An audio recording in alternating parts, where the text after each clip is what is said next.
In the bustling metropolis of Lagos State, Nigeria, religion is not just a belief system, but a powerful force that can elevate the status of individuals, build empires, and shape communities. One man sits at the epicenter of this power, Prophet Nnamdi. With his flowing pastor outfit, adorned with gold embroidery, and a silver-tongued voice that seems to channel the divine, Nnamdi is a revered figure.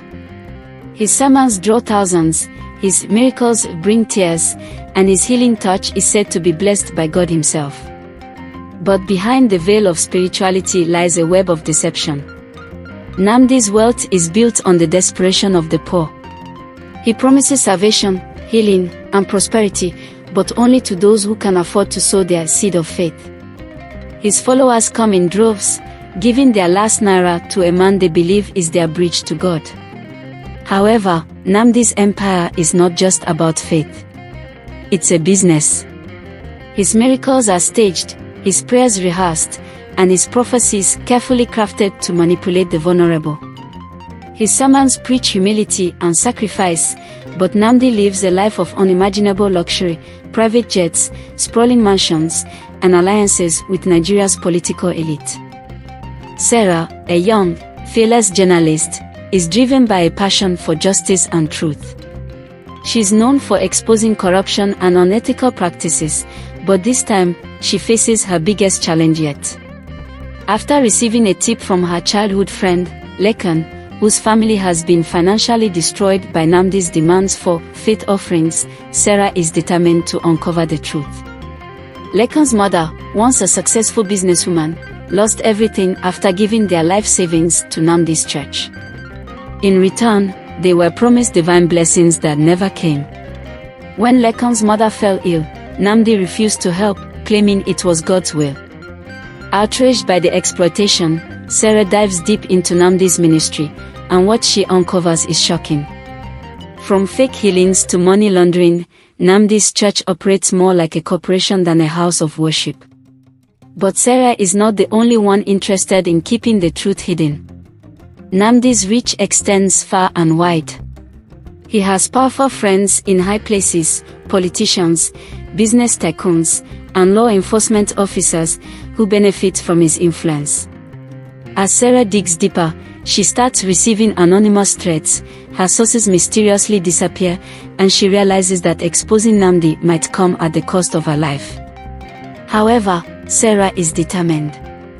Armed with a growing collection of evidence, including testimonies from Nnamdi's former confidants, footage of staged miracles, and financial records of illicit transactions, she plans to bring him down.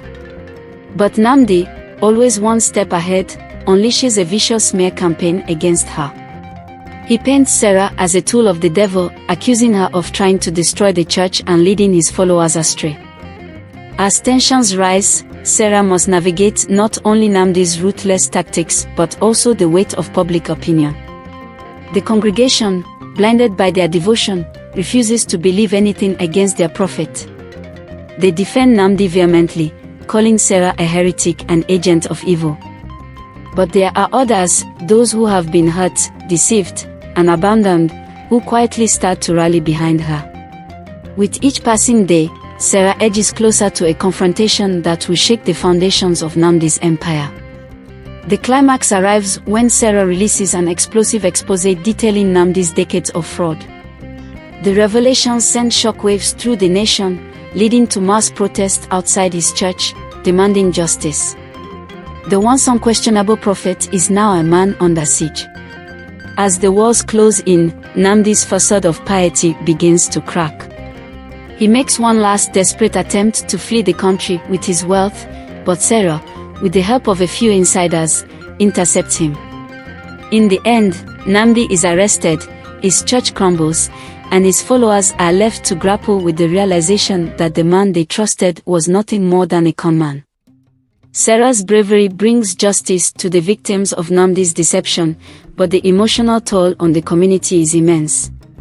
The story concludes with a reflection on the dangers of blind faith and the importance of questioning those who wield power in the name of religion.